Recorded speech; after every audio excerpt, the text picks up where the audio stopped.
T, and I've been wanting to do a story for a long time on Brian Banks, but I kind of wanted to wait on it until I kind of saw how the whole situation played out. So if you guys don't know who Brian Banks is, he was a young African-American man, and he was accused of falsely raping somebody. He had a promising football career. He was one of the star athletes of the football team at his school, and he was falsely accused of rape by a 15-year-old girl, and he did 5 years in prison.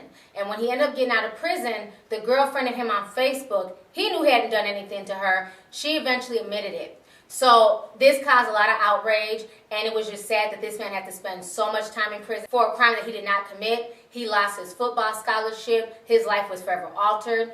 But he has since been going to NFL training camps and, working on everything and trying to rebuild his strength and his agility. And as of Wednesday, this past Wednesday, the Atlanta Falcons stepped up and they signed him to an NFL contract. And I, for one, am so happy for Brian Banks. He deserves, in my opinion, nothing but the best. I feel bad for everything he went through. And as a mother of 2 sons, this story definitely hit home. I'm going to go ahead and play you guys a news clip, and I'm going to come back with the rest of my commentary. He's Brian Banks, the high school football star whose life was derailed when he was convicted of rape, a rape he didn't commit. And this is the private eye who helped him get a second chance by getting the confession that exonerated him, setting him free. Well, tonight, the inside story of how Brian Banks got his accuser to admit on hidden camera that she lied about his raping her. Tonight, the iTeam's Joel Grover joins us with this exclusive story. Joel, it's just remarkable. It absolutely is. And the man you're about to meet has so far stayed out of the limelight. But tonight, that's about to change. Now, Private Eye Freddie Parrish is telling the NBC4 iTeam how this amazing undercover sting went down that helped make Brian Banks a free man. I did not know nothing about sex, so. You're watching never-before-aired video of Juanetta Gibson and Brian Banks in the minutes before her stunning confession that she lied when she said the high school football star raped her 10 years ago. This camera right here was in a plant. This is the man who helped Banks get the now famous confession on hidden camera.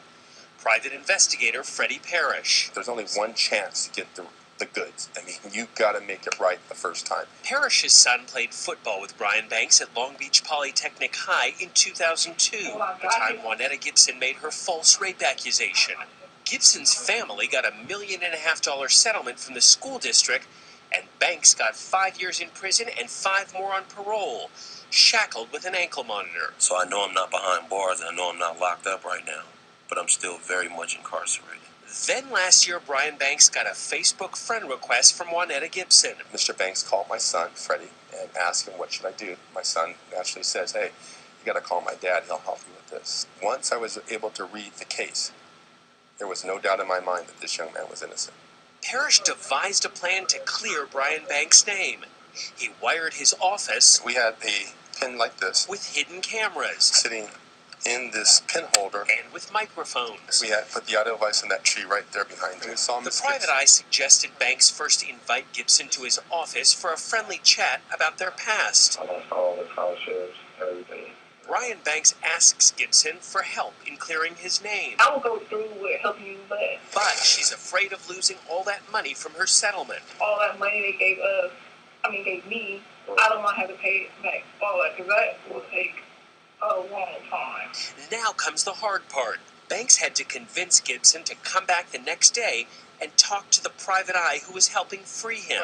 I needed to get her to basically recant everything that she said that Brian did 10 years ago. If I let this man down, I would have to live with that the rest of my life. The mood in the room was light, but Investigator Parrish's questioning got heavy. When did you encourage it? Was it after him, before him, after him? Now the big question. When she said those things, what did you say to yourself? Wow, I got it. It was the key evidence that Banks' lawyers from the California Innocence Project needed to go back to court. And that undercover video got Brian Banks' rape conviction thrown out. Banks' lawyer, Justin Brooks. Well, the videotape is a slam dunk in the sense that she's recanting her testimony. She's specifically saying that he did not rape her. Parrish has had big celebrity cases and well-known clients, but this assignment had a different kind of payoff. I had an opportunity to make a difference in a man's life. And finally, what about Juanetta Gibson, who got all that settlement money after making a false accusation? We asked the DA's office and the school district if they plan to try and recover it. They wouldn't comment. But Banks' lawyer and Private Eye say most of that $1.5 million settlement has probably been spent.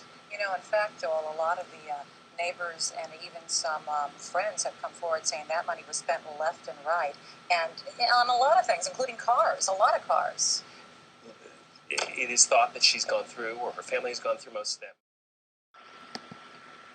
Long journey could finally have a dream ending. If you're not familiar with Brian Banks' story, Banks served 5 years in prison for a crime he didn't commit. For more on this story, let's welcome in Jay Glazer from Fox Sports and an NFL Network contributor. Jay, great work. What is the latest on Banks' dream of finally playing in the NFL?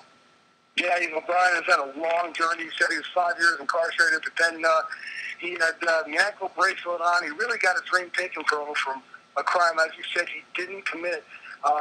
And finally today, that the dream is coming true. The Atlanta Falcons, sometimes in life you just got to do the right thing, and today they are. And Arthur Blank, Thomas Dimitroff, Mike Smith, they actually signed Brian Banks today to give him his dream back. He's sitting in the complex right now.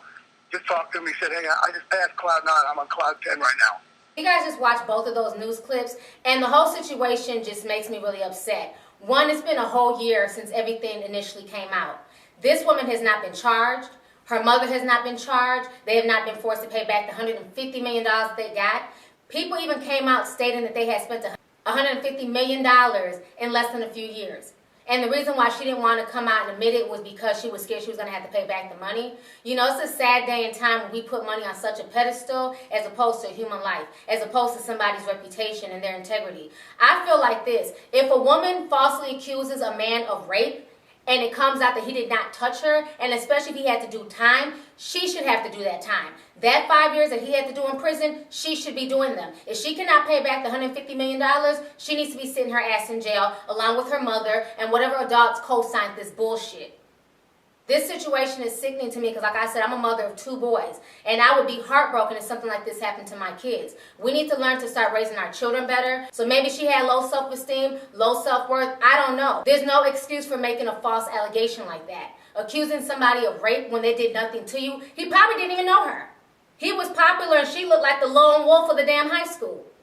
You know, for her to do something like that is sickening. They knew that she lied. They knew that there was enough evidence. Everybody was in it for the money, and nobody cared if this young black man's life was forever affected. He was basically thrown in prison for 5 years. God knows what he went through in prison.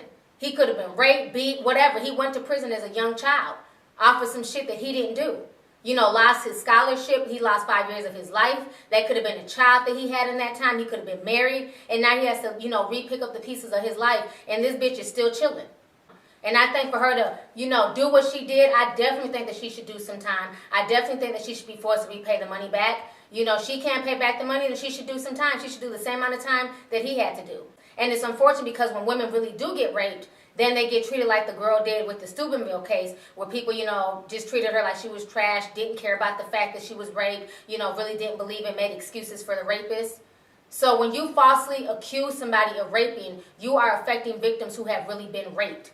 And that's what I hate the most about women who think it's cute to sit here and file fake molestation charges, fake rape charges. There are so many women out here who have been raped, who have been molested, who have been through stuff genuinely, and for somebody to make up a story and then to be compensated and it comes out that it's a lie, that makes me sick to my stomach. Anyways, go ahead, leave a comment. Let me know what you guys think about the entire situation. Do you feel like she should have to pay back the money? Do you feel like she should go to jail? What do you feel should happen to this woman? Because it's been a whole year and nothing has happened to her. She has not even been brought up on any type of charges, which I think is utterly ridiculous. And how do you feel about Brian, you know, lucking up and signing with the Atlanta Falcons? So go ahead, leave a comment. Let me know what you guys think. All right, deuces.